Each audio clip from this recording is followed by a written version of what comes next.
it's me again, Kathy, your Ilocana Ilongga Bisaya gal. Welcome back to my channel, and for today's video, I am going to share with you what I did tonight. So actually, after going to work, nung pauwi na ako, napag-isip ko na I'm really having a hard time with my current phone, which was the iPhone 11 Pro Max. Yung iPhone 11 version na pinakamalaki, I think it's the 11 Pro Max. It already started freezing on me, and then meron na akong mga apps doon na parang hindi siya naka-install, parang tinanggal kasi nga yung memory nung phone na yun or yung storage niya is not enough. So, ayun, nagtatanggal na siya ng mga apps na nandun sa phone na yun. And I do need those apps. Kaya, napag-isip ko na i-trade in yung phone na yun. So, here in the States, common yun, but it depends on your contract or kung ano yung plan na meron ka sa network provider mo. So, sa akin, I do have that plan where after 6 months na nasa iyo yung phone, or at least more than 6 months, or if you reach a certain amount, kumbaga nangalahati ka na doon sa binabayaran mo monthly para sa phone, pwede mo na siyang i-trade in for anything or any kind of phone that you want. So, yung sa akin, umabot na ako ng more than, I think 1 year na. Yeah, at least 1 year na. So, talagang qualified na ako. And since nagkakaproblema na ako sa phone dahil nga sa storage din, I only had 64 gigabytes on that iPhone 11 Pro Max. And now that I'm doing this, I'm doing YouTube, I'm making videos, upload. Talagang sagad na yung storage dun sa phone na yon, and I have to delete my old photos na talagang kinikip ko na ayokong tanggalin, ay kailangan kong tanggalin para lang ma-open yung magkaroon ng free space for the new videos or the new photos that I'm making. Kaya sabi ko mag-upgrade ako, and now I got this phone, and it is the iPhone 12 Pro Max. Yung kulay niya is gold kasi yung available lang sa kanila ngayon is the black and the gold. Ayoko ng black, and mas prefer ko yata yung white or yung silver, but they don't have it on this right now na in stock. And I did get that 256 gigabyte. I didn't go the biggest one kasi they constantly produce upgrades, new phones, and I think the next one will be this coming September, which is the kung meron man, and I think meron is yung 13 series nila, 13 iPhone. Kaya ito na yung gitna ang kinuha ko. So it actually comes with 3 memory storage, which is the 128, 256, and then 512 gigabytes, but I don't really need that much, and I don't really want to spend that much for the phone kung alam ko naman na iti-trade in ko rin later. So, sinauli ko yung phone ko sa kanila, kung ano man yung remaining balance, winipe out na nila yon, and then dahil doon sa plan na meron ako sa phone na yon, and then I got this one. So, hindi ko na masasabi na unboxing kasi nga tinanggal na nila kasi nag-transfer kami ng data from my old phone to this phone. So, but I'm going to show it to you guys. So, what it comes with. So, ito, pagbuksan mo ng ganyan, so obviously, ang bubungad sa'yo ay yung phone. So, ayan. Well, actually, it looks like kulog. Ganyan. Ganyan yung itsura niya. Kasi meron siyang butas na ganyan. So, pag tanggal mo ng ganyan, ito na yung itsura niya. Dali. Ayan. And then, it's more like bulky than the iPhone 11 Pro Max. Yung parang curvy kasi dito, yung 11 Pro Max. Ito, it's more parang chunky. Bulky like that. Yeah.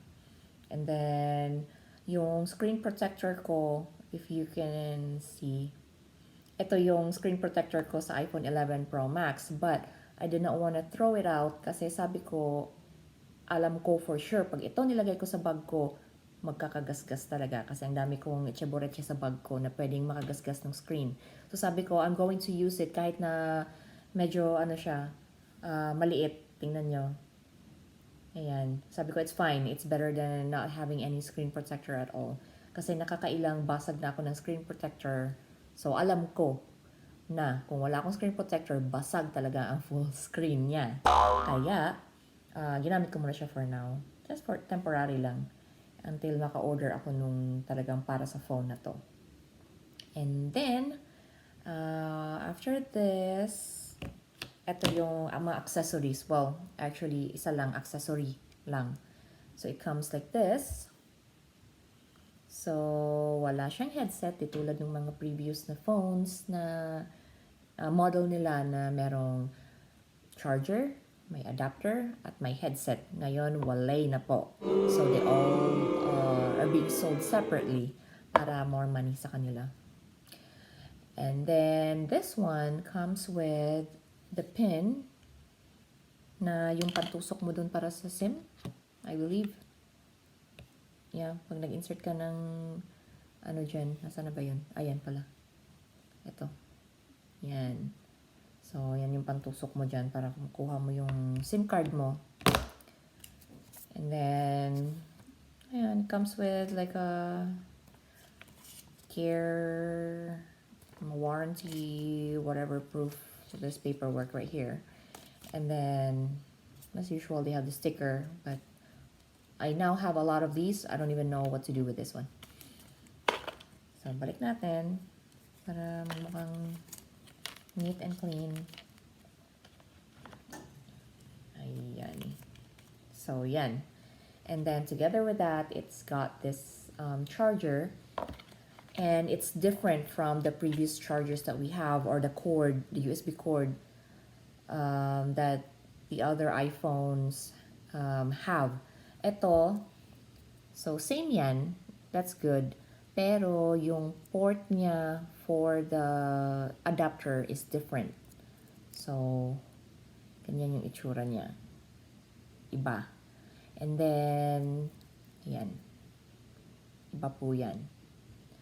So, ang sabi nung lalaki, kasi sabi ko, wala siyang kasali na adapter. Sabi niya, yeah, it's being sold separately. And obviously, you can't use the old adapter from the old iPhone kasi nga iba yung, ano niya, yung port niya. And then, sabi niya, you can still use the old charger. However, it's not gonna charge quickly. Kasi parang ito yung, kumbaga, term natin is parang fast charging charger. Ito yon, yung parang meant to be para sa iPhone 12. Yung older one, it will charge but it will take some time. Yung sabi niya. Kaya sabi ko, might as well buy the adapter for this para specific talaga siya sa phone ko. And then since yan nga, marami tayong mga ginagawa sa cellphone natin, marami akong videos, pictures, kung ano-ano, itchaboreche. I want something na mabilis mag-charge. So, I got the adapter. This one. And, of course, sold separately. I got this for $19.99 plus tax. So, ang binayaran ko is $21 or to $23 for this one. But, ito, specific lang talaga for this. And these ones are specific for this phone. So, talagang pairing sila. And then, since yung pinuntahan ko na store sa, pinuntahan ko na store for this one, when I traded in my old phone, malapit na lang siya sa Walmart. And I don't want to walk around with this bare naked like this. Kasi talagang mas ninenervyos ako kung wala siyang damit. And may tendency na talagang mabangga ko to at mahulog. So sabi ko, pupunta na lang ako ng Walmart and I'll find something, yung phone case, just anything I can find, and then I'll just order something on Amazon, what I really want. Kaya, pumunta ako ng Walmart. And then, ayan. Ito lang yung available at cheaper. This one cost $14.88 plus tax. Kaya ang binayaran ko ay $16.13. And I got this one. It's an iHome Velo iPhone 12 Pro Max Premium Silicone Military Grade Shock Absorption. Ayan. Kaya ito muna ang gagamitin ko temporarily hanggang sa maka-order ako or dumating yung order ko from Amazon. Let me see. And I am more of a red color gal. So I love red, but I can't find this one in red. So my next color would be blue because that's my daughter's favorite color, and at the same time that also reminds me of my papa that passed away. So he's the blue guy. Kaya itong blue ang kinuha ko. So let's see. Mukha naman siya matibay. Ayan. So it comes like this. And then silicone yung feeling niya, so malambot. So what we're gonna do is put this here. Well, actually, hindi naman siguro magmamatter kung ano yung kulay ng iPhone kasi kung ano-ano lang naman din yung kulay na kina-cover natin. So, natatabunan din naman yung kulay sa likod. Tanong, kasya ba siya? I think, let's see.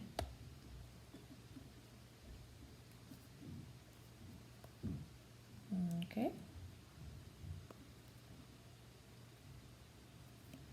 So, ayan. Kasya. Sandali. Parang naka-oscillate. Ayun pala.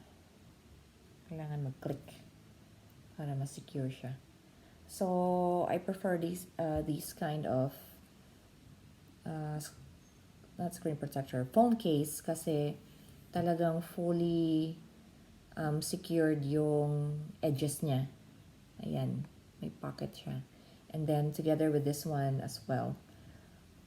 Ganyan, talagang straight. Kasi merong ibang case, phone case na naka-usli itong cameras. Kaya mas madali siyang magasgas.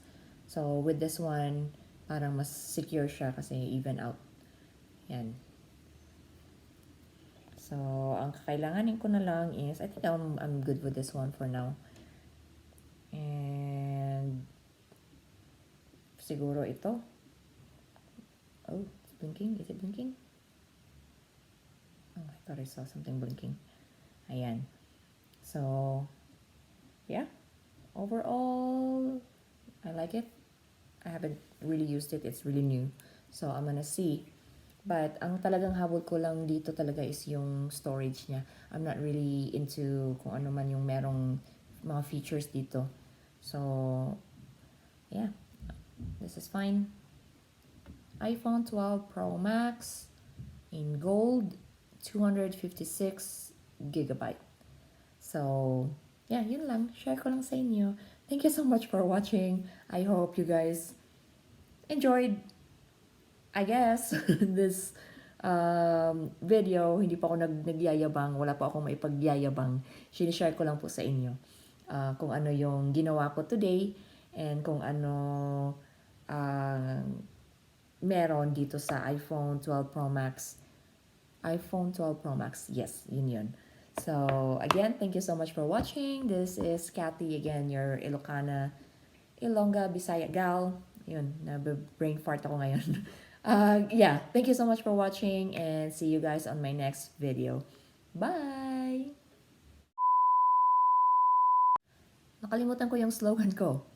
Again, this is Kathy, your Ilocana, Ilongga, Bisaya gal, always saying, don't let anyone turn you away from your purpose and always live life for what it's worth. Yun. Thank you so much for watching. Bye!